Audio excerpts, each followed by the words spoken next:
On your Thursday episode of Locked On Raptors, earlier this week, we dug into the things we're excited about for what should be a pretty good Toronto Raptors team. But, of course, there's always worry involved in any season that's starting new. And on today's show, we're going to dig into three things that we're worried about or potentially concerned with the upcoming Toronto Raptors squad. And we'll do so with Jamar Hinds of Raptors Republic. That's all coming up on today's episode. Thanks so much for being here.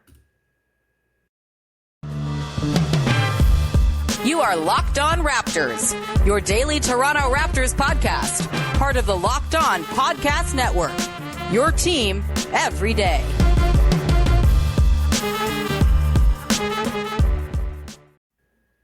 Hey, what's going on? Welcome to episode number 1225 of Locked On Raptors for Thursday, July the 28th, I think. I'm your host, Sean Woodley of RaptorsHQ.com. You can find me on Twitter, as always, at WoodleySean. You can find the show at Locked On Raptors. And you can follow, subscribe to, rate, and review the podcast on all your favorite podcast apps for free. You can also go to YouTube and support the show there for free as well. Just jump in, hit the subscribe button, and you will get notifications whenever we have episodes go up on the video side of things. And as always, a big thank you for making us your first listen of the day. All right, on today's show, we are digging into concerns, worries, things that maybe have our eyebrows raised going into the new Toronto Raptors season. I think most people across the board are pretty excited about what this team is going to be, pretty high on the chances of them, maybe even eclipsing the 48 win total they picked up last season. I certainly am.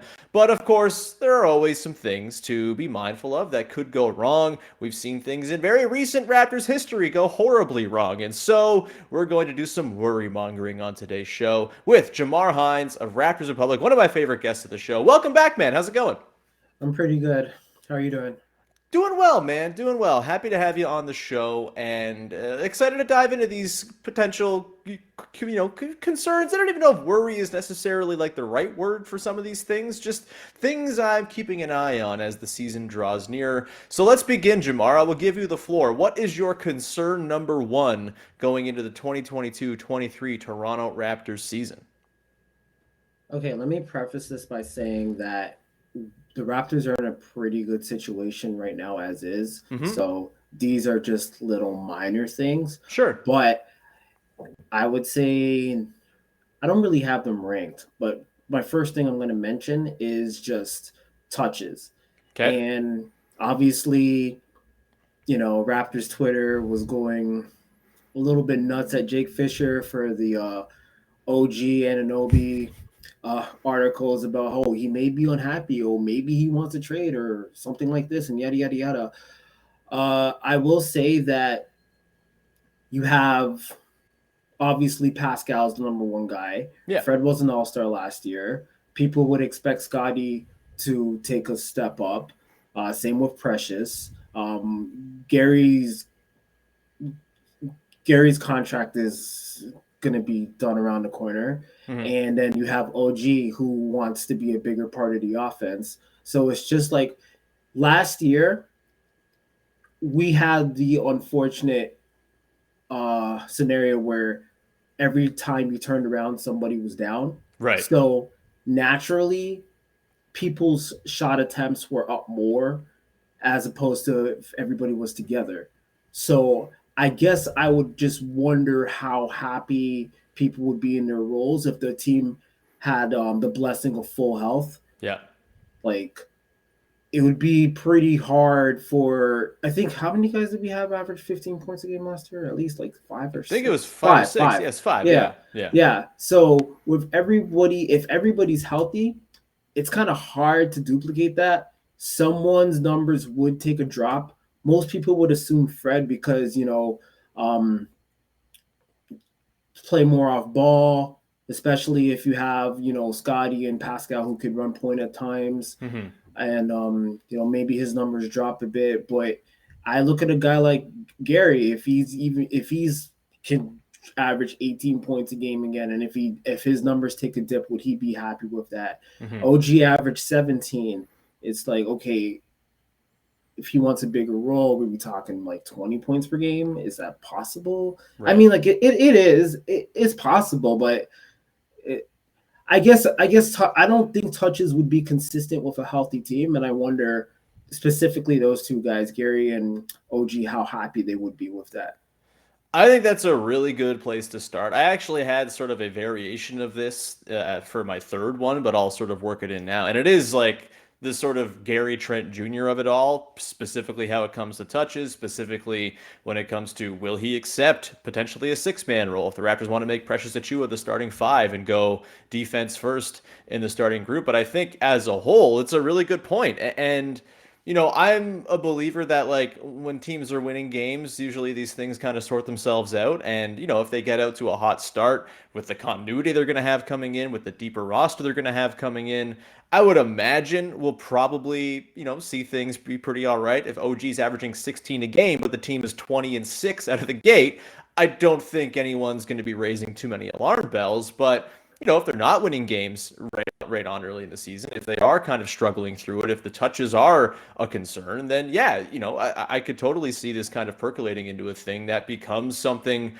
more than just sort of a thing that's referenced in different pieces. And to the point of like the Jake Fisher articles about OG, like it's been kind of said out loud now. Like Nick Nurse was on Justin Termini's radio show last week and said, yeah, he wants more of a role. Like whether he's unhappy, again, that's sort of, it was always framed by Jake Fisher, by the way, recent guest of the show. Go listen to the Jake Fisher episode last week. But it was always framed by him that like this is probably coming from other people, like outside of the Raptors, suggesting that maybe OG's unhappy. But It does stand to reason that a guy who's been on the team for as long as he has, who's been invested in by the Raptors the way he has been, would want to have a bit more of a role within the team. And as Nick Nurse said on that radio show last week, it's going to probably come down to, can the other guys go off ball a little bit more to sort of free up OG to have the ball in his hands? And it's also going to kind of be on OG to sort of seize it as well. It's all going to kind of come together. I'm curious, Jamar, do you have like a solve to this issue, like in your head, like in terms of who you might stagger guys with, the bringing down to the minutes, who you might trim some possessions off of to give another few to OG or Gary? You mentioned Fred. I think that's a really good one, and I could kind of see Fred this season maybe adapting into that Kyle Lowry championship season role where he just kind of realized, all right, I got to get people paid, I got to get people fed, and I got to keep people happy. Is that sort of the pathway here for you? That's just talking with friends and stuff. That's the exact same comparison I made. I was like, okay, we saw the Lowry that averaged 22 points a game, 21 points a game out of necessity, because at that point it was just DeRozan, and I think Ibaka just got here. Yeah. And then after that, there wasn't really a reliable scorer. But then when we had more depth, you saw Lowry take a step back. His points per game dropped to like 16, then it would drop to like 14. So I don't think Fred needs to drop that far off from 20, but I do see Fred deferring a little bit more. Maybe his assists go up. And then I'll get to another concern of mine regarding Fred later. But I think that's just the natural assumption.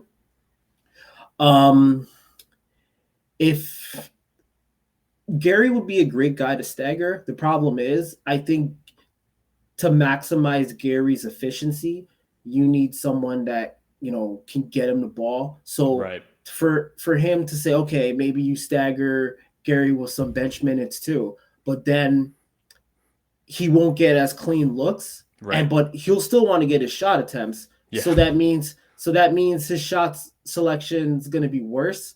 So I'm not too big a fan with Gary playing with, if there's no Scottie or Pascal or Fred on the floor that can, give him the ball in the spots. I don't want Gary to just, handle it and go off screens and do whatever. I feel like that's what he's going to just to jack up terrible shots.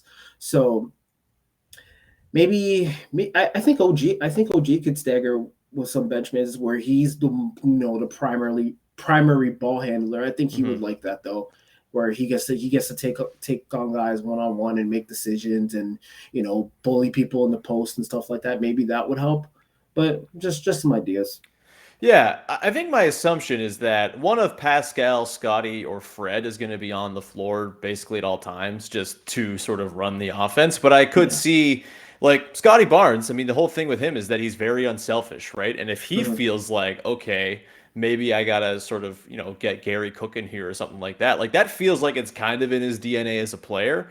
And so I'm a little optimistic about the idea of like Scottie with Gary and OG groups, and then maybe you tandem Siakam and Fred together to sort of, make sure that you're never really going to have a drop off. Like it's one of them good problems. Like, oh no, our arms are overflowing with all of these good players. Whatever are we going to do? But certainly Right. needs some massaging.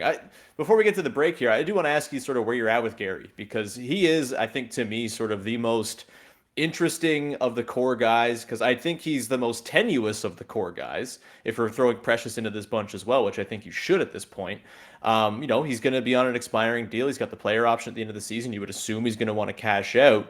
Like, what do you think is like the most likely outcome with? I feel like there's a few different potential sliding doors with Gary this season, where one is he kind of takes another leap and becomes a no-brainer. The Raptors got to keep this guy around and pay him whatever it takes. He's like obviously part of the core. That would probably be like my least likely outcome. The second likely outcome is that they just kind of ride out the season, hope to re-sign him at the end of the year for a reasonable deal. And, you're fine if you have him, but if he walks, it's maybe not the end of the world. And then the third one is like maybe the lack of touches to go around for everybody leads to something where at the deadline you're looking at maybe an unhappy Gary Trent Jr. who's not getting the touches that maybe he would have gotten if, maybe he moves to the bench. Maybe they sort of make that move at some point. And maybe you're looking at potentially dealing him at the deadline in a situation where you're probably going to be a pretty good team looking to go and make a playoff push. That can't be an easy call to make if you're the front office. Where do you see the Gary Trent Jr. experience going this season? You're right about him being a complete wild card. Yeah. It's probably your second or your third. I mean, it depends. It depends on his touches and it depends on the team's success. I could see him being unhappy later on as the season goes along, even if we're winning and he's only getting like 10 shots a game and his average drop from like 18 to 12 or 13. I don't think he'll drop that far, but I'm just to throw out a random number. I could see him being unhappy. Or, I could also see them playing this out and hoping he resigns. I just can't see his numbers going up. No, that seems like mathematically impossible. Right. I can't see his numbers going up. So it's just his questions with his temperament. I don't know. It's something that no one's gonna really know. We're just gonna have to wait and see and have it play out. But yeah, I don't think he elevates his game to the point where it's like, oh, we have to keep him. I just don't see it. Yeah, I mean, look, team building and like chemistry in the room is a very difficult thing to pin down, especially from the outside. Like we have no idea how things are, the sort of interpersonal dynamics and all that stuff. That said, I mean, the team does kind of project a good vibes feeling, and maybe that helps. And also, like I've said, if you move Gary Trent to the bench, let him become the sixth man he was born to be.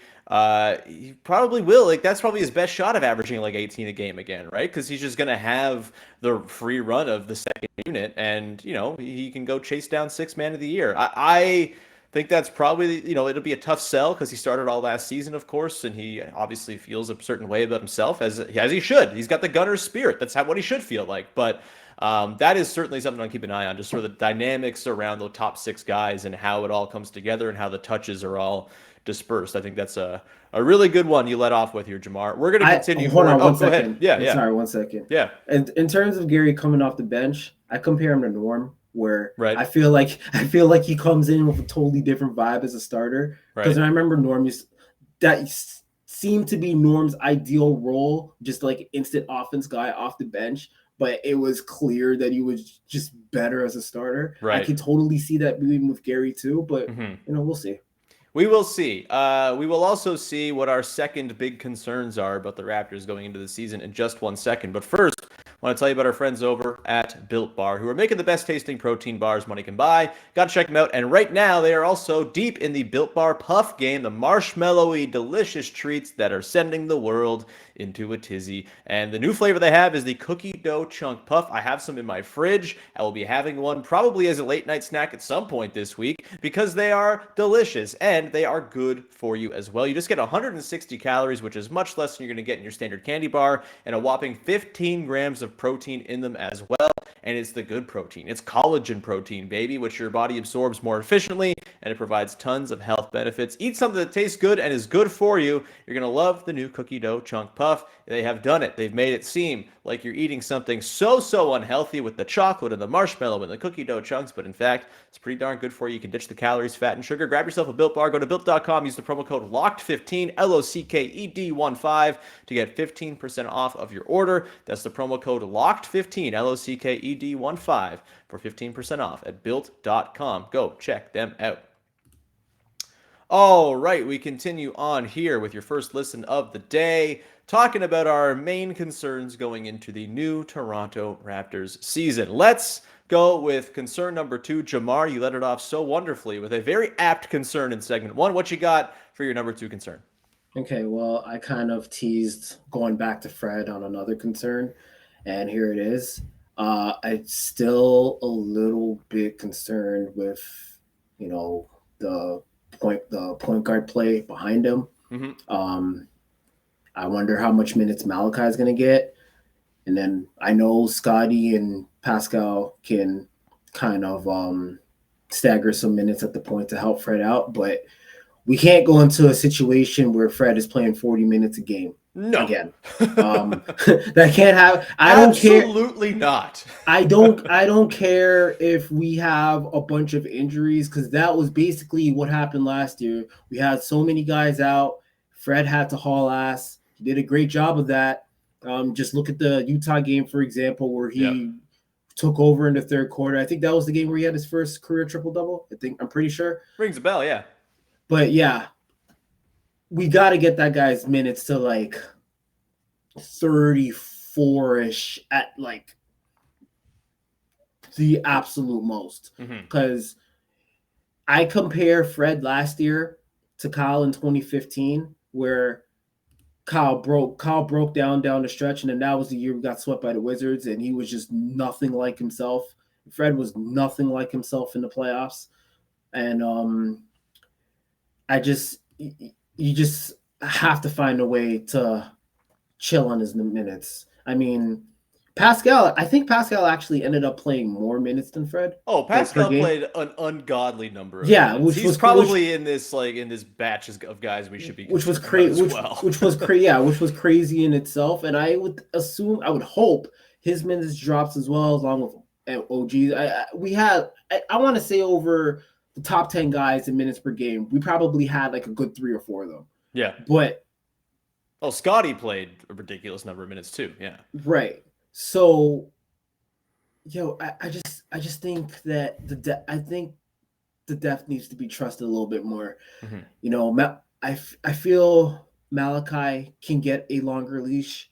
I feel we'll see if Delano Banton makes the team. And then like I said, we could stagger some guys, but just got to be creative. Got to find ways to limit Fred's minutes, because we can't go into the playoffs with Fred in that state again. Yeah, I mean, I've made this comparison. Another Kyle Lowry corollary we can pull out here. But the Raptors did eventually learn their lesson with Kyle in having to limit his minutes. And I think it was the 15-16 season and kind of beyond there where they really started to really hone in on it. I think actually it was the 17-18 season where they brought him down to maybe 31, 32 minutes a game. Right. And bench mob. Totally. Bench mob, all of that. I do think they're a little bit more safeguarded. And by the way, you've hit on another one of my concerns. So we're batting 2 for 2 almost here and being in line here, which makes for very convenient podcasting. But I feel like the depth will be better suited to preventing them from having to ride Fred so heavy. It wasn't just that they didn't have a ton of ball handling. They didn't have any shot creation for this first part of last season, right? And I think they have that a little bit more, assuming a leap from Scottie, knowing that Pascal is the supernova that he was down the back part of last season, and if there's any sort of growth there in terms of his shooting, that becomes even more dangerous. And I think Thad Young, like, truthfully helps with this as well. Like, another guy you can just kind of run stuff through at the elbows, get possession started through him. He's a good passer. Like, I think there's enough in terms of creation. You give it to Gary, maybe there's a step up there, a micro leap in terms of his playmaking, which, you're kind of going from the bar being on the floor with his playmaking. So any leap would be something. But I do think there's enough depth to prevent them from having to ride a guy like Fred that heavily. And I guess it comes down to, what does this team think they're going to be capable of in the playoffs? Because the refrain last year was, well, we're just going to try really hard in the regular season to win as many games as we can, because we know we're probably not long for the postseason, whatever happens. So, like, this is our testing ground. And I actually bought that. And as much as it hurt Fred long term and caused him to be out for the playoffs, or not nearly as effective as he should have been in the playoffs, I did understand the thinking that, like, okay, this is a learning season. You got to learn at some point, and the best way to learn what you have and the most important guys is to play them a lot and see what they got. And they had a lot. And I think that's been proven now. You get to this season, do they have designs on a second, third round advancement? And obviously the Eastern Conference is going to be a bear again. It's going to be difficult to realistically plan for a three-round playoff run. But if that's the sort of ambition they have, I would imagine there will be a bit of a scaling back of things in the regular season to learn from the past. They've done the load management thing before. They've done the minutes management thing before. They've done it under Nick Nurse. I don't think they're, like, unable to do it. Last season was a bit of a particular circumstance, I think, just because they had like 6 good players and they were trying to sort of win as many games as they could in the regular season for the reasons I just laid out. This year feels a little bit more like they can play the long game, even if it's not a championship or bust season or anything like that. This is where you start to maybe, it's not even maybe you take Fred down from 39 to 33. Maybe it's you take him from 39 to 35 and a half or something like that, and sort of begin the slow, gradual, move into treating the regular season as though it's 82 practices like they did when they won the title. Are you, like, if I was to say, like, grade this worry on a level of 1 to 10, 10 being like the amount of worry you had at the end of the 2014-15 season as Kyle Lowry was being grounded to dust, and 1 being you're not worried at all, where are you at in terms of overall concern with this particular, minutes dispersal thing? I would give it a 6. Okay. 6 or 6.5, because I do think it's a legitimate worry, and it's going to be a point of emphasis. Mm-hmm. And especially with Fred is another guy that you wonder about an extension in the future. Yeah. If he breaks down another season, and there's going to be questions regarding that, right? So I don't think the Raptors, the part that's tough to balance is that I don't think the Raptors have the luxury of being, okay, we can totally, like, just scale down everybody's minutes, and if we pick up a couple of losses along the way, so be it, because there's so much parity in the East where the Raptors are not guaranteed a top 6 seed. Right. It only takes one thing to go seriously wrong for them to fall back into play-in territory. Because they had to play their ass off to get out of the play-in situation. Yeah, Cleveland's the team that looked like they were pretty safe, and then they got some injuries, and they fell from like the 4 seed to the 8 seed to not in the playoffs entirely. Yeah. So you want to avoid that play-in scenario at all costs. So I still don't think there's a lot of wiggle room or difference between the Raptors and a lot of other teams in the East, where it's like, okay, we know we're going to be at that spot. Like, that's not guaranteed. So that's what makes it hard to scale down minutes. Because if they're picking up losses and Fred is averaging like 32 minutes a game, guess what he's going to want to play? Yeah. He's going to want to play more minutes. Right. And it's just like, okay, now you're going to have to balance between not getting Fred hurt and not pissing him off by keeping him on the bench. So, it's a delicate balance. Definitely. What can help that balance is blowing out some teams. Please, just blow out some bad teams this year, which they did not do at all last season, and it drove me absolutely up the wall. Why is this game against the damn Wizards taking you into the final moments of Detroit crunch time? Detroit, please just beat the Pistons one time, just once. That's all I need, man. It's crazy. We're going to come back on the other side, dig into our final concern going into the new Raptors season. We'll get to that in just 1 second. But first, just a reminder, the Locked On Blue Jays is covering the Jays every single day. You can go check out that podcast on your favorite apps and on YouTube for free as Ben Schulman, son of Dan, and Matt Bonaparte take you through and highlight all that's going on with the boys in blue as the summer continues on. And the trade deadline's coming up very, very soon. So you should be very much attuned to Locked On Jays throughout. All right, let's continue on here, Jamar. Round this bad boy out and dig into our next concerns, our final concerns, if you will, for the upcoming Toronto Raptors season. Jamar, what you got for concern number 3? Well, this is the least of my concerns, and I do already expect an improvement in this area, but I do wonder about the shooting a little bit. Okay. We got Otto Porter, who I believe was a 40% 3-point shooter. Fred is a 40% 3-point shooter, and Gary's around that number too. I don't know if you saw that video yesterday of Pascal working on his jumper. Oh, baby, we're at summertime jumper video time. I know. It's the best. I know. I know. And then I think OG had a down shooting year last year. I think he's capable of being a 40% 3-point shooter at best too, especially if he has a lot of spot up shots. Mm-hmm. I do worry about the shooting off the bench a little bit. I hope Precious picks up where he left off in terms of shooting. Like, I still remember that game against Philly where he basically iced it by just running up the court and just jacking up a 3, and it's like, oh my God, right? But I want to see Scottie take a leap in that category. Like I said, I think OG had a down year. I want to see him get back up in that area. Pascal too. Although down the stretch of the regular season, Pascal was making more threes. In the playoffs, he kind of reverted back. I think he only shot like 23% from 3 in the playoffs. Mm-hmm. But it's not a major concern. I just think, especially with the bench, I don't think we have a lot of reliable shooting off the bench. Like not Fred. Thad's not a shooter.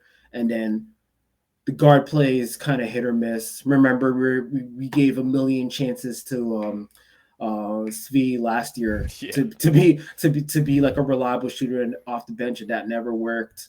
I think Malachi's shooting was hit or miss. So shooting is obviously such a big part of today's game. So there were times where we couldn't make a damn shot. Yeah. From the perimeter. So I would like to see an improvement in that area. But of all the concerns I mentioned, that's the least on my list.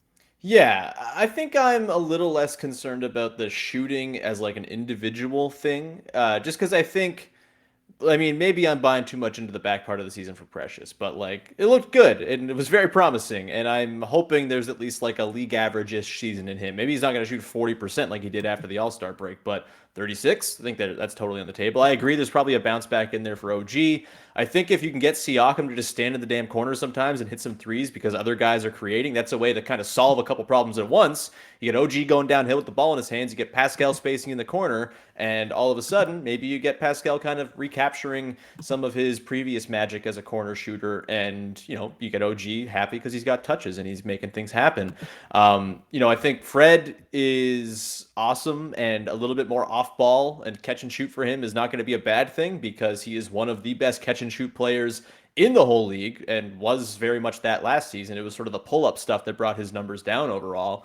And then, maybe there's an incremental jump from Scottie. Maybe Chris Boucher evens out somewhere in the middle of his 39% season in Tampa and the 28% from last season. Right. And then obviously Otto Porter is like a guaranteed, like, that dude's money. Like, this team has, by my count, what I would say 4 dead-eye shooters in Fred, OG, Porter, and Trent.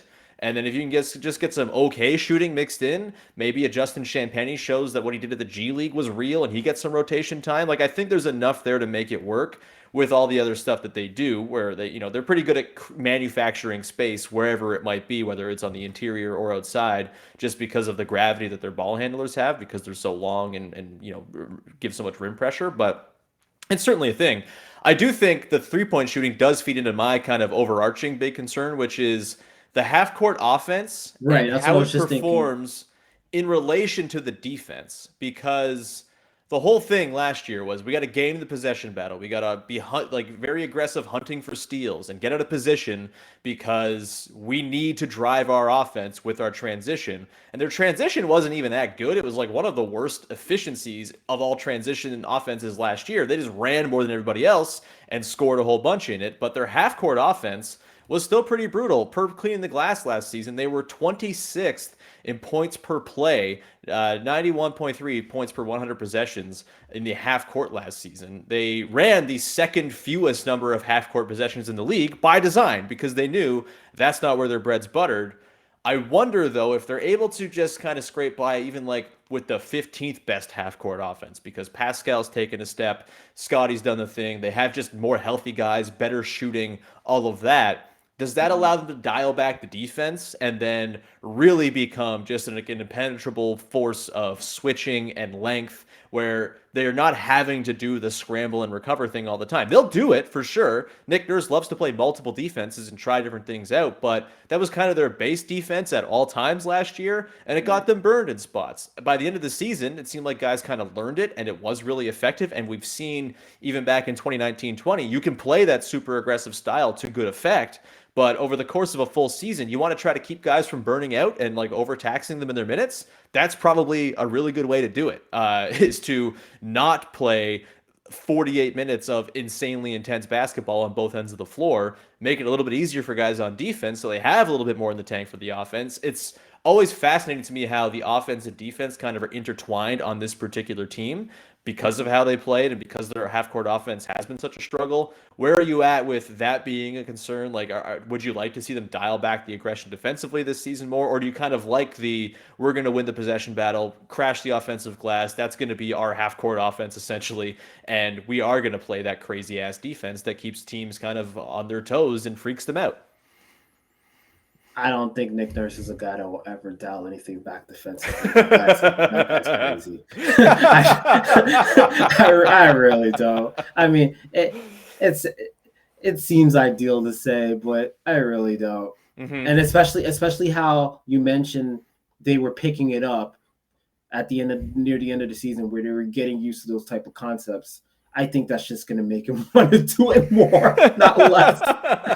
But no, you bring up a really good point about the half-court offense, and I should have incorporated that when I was talking about the shooting, because when you just look at the raw numbers, the Raptors were right in the middle of the pack in terms of three-point percentage last season. They were like 15th at 36%. Mm-hmm. So, but if they have more reliable shooting in the half-court and they get into that top 10 in terms of three-point percentage, that's only going to make things better, right? Yeah. And then obviously, as we mentioned, some of the half-court numbers took a hit because we always had guys out.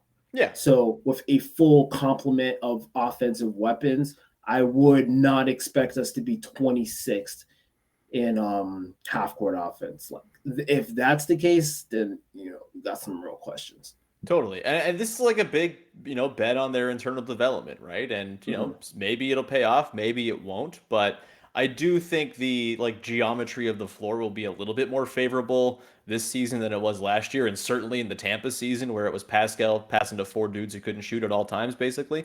It's a nightmare. So I'm pretty optimistic there will be at least an uptick in the way the half-court offense runs. And I do think just kind of the way they go about it where, they try to hunt mismatches. They try to use their size to their advantage. I think they'll get better at that. They'll be more refined. Scottie will probably tick up a little bit in terms of his efficiency, I would guess.